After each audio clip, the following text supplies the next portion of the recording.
Bonjour à tous et à toutes, bienvenue sur cette vidéo. Moi c'est Anna, et aujourd'hui, c'est une vidéo sur les femmes dans le sport automobile.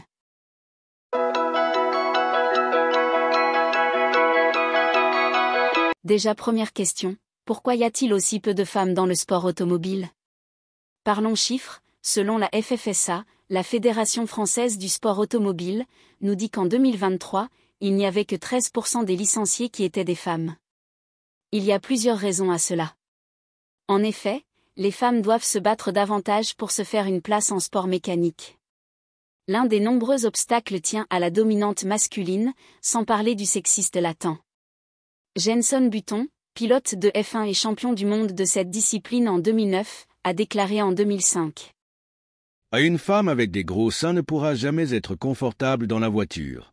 Sans parler du fait que les mécaniciens ne pourraient se concentrer. Imaginez, comment voudriez-vous attacher sa ceinture de sécurité? D'autres arguments liés au physique masse qui ne reposent pas sur aucune étude scientifique ou médicale. De plus, il y a d'autres freins qui sont liés aux barrières que les femmes s'imposent à elles-mêmes avant de tenter l'expérience. Certaines jeunes adultes peuvent être tentées d'abandonner plus rapidement leur rêve d'accéder aux échelons supérieurs du sport automobile. Selon la FFSA, le nombre de pilotes féminins en karting est réduit car pas assez de licenciées féminines.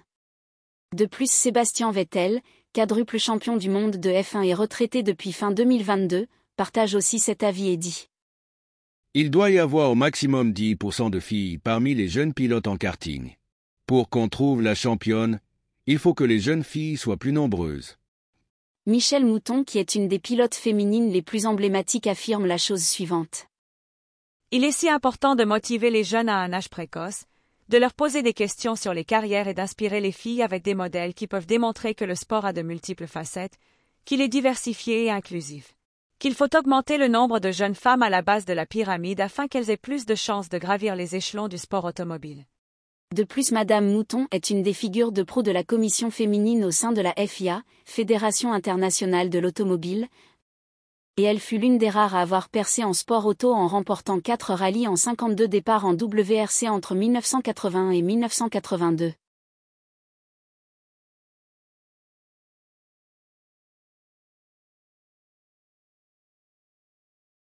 La FIA a lancé en 2018 un programme nommé Girl on Track pour toutes les jeunes femmes de 8 à 18 ans pour progresser dans le sport auto. De plus, Maya Wög, une jeune pilote espagnole, est la première femme à intégrer la Ferrari Driver Academy en 2021 à 16 ans. En 2019, la W-Series est un championnat de monoplace réservé aux femmes. Malheureusement, cette série a mis la clé sous la porte après 3 saisons faute de moyens. Elle a été remplacée la F1 Academy, précédente vidéo. Toutefois, les championnats 100% ne sont pas l'unanimité auprès de tous les acteurs car la concurrence est majoritairement masculine. Michèle Mouton a aussi déclaré la chose suivante. Si on vient à dissocier les championnats et mettre les femmes d'un côté, les hommes de l'autre, ça signe déjà la fin pour les femmes car il n'y a qu'en se battant avec les meilleurs qu'on progresse. Je suis convaincue qu'il n'y a qu'une seule façon d'avoir une femme qui atteigne l'élite, que ce soit en circuit ou en rallye.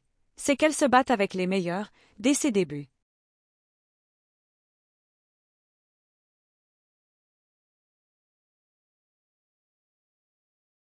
Nous avons les pilotes féminines suivantes.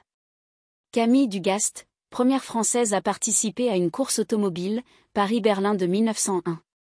Gilberte Thirion, remporte la première édition du Tour de Corse en 1956 à bord d'une Renault Alpine. Maria Teresa de Filippi, première femme à réussir à se qualifier à un Grand Prix de Formule 1, à Spa-Francorchamps en 1958. Elle termine brillamment 10e. Leila Lombardi, seule femme classée au championnat du monde de Formule 1 grâce à sa 6e place au Grand Prix d'Espagne 1975. Giovanna Amati, dernière femme à avoir participé à un championnat de Formule 1 en 1976. Michèle Mouton, vice-championne des rallyes 1982.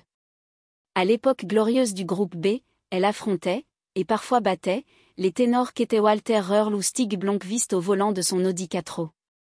À ce jour, elle reste la femme la plus titrée du sport automobile. Jutta Kleinschmidt, cette Allemande est la seule femme à avoir remporté le Paris-Dakar en 2001. Danica Patrick, sacrée meilleure rookie dès ses débuts en IndyCar et aux 500 miles d'Indianapolis en 2005. Jamie Chadwick, première femme à s'imposer en British F3. Elle a remporté les 3 titres de la W-Series avant de migrer vers l'Indy Lights en 2023, premier échelon vers l'IndyCar. Sarah Bovy, championne belge de Touring Car, BRCC, en 2013. Et c'est une fin de vidéo, j'espère qu'elle vous a plu. N'hésitez pas à vous abonner, aimer et commenter. Et je vous dis à la semaine prochaine.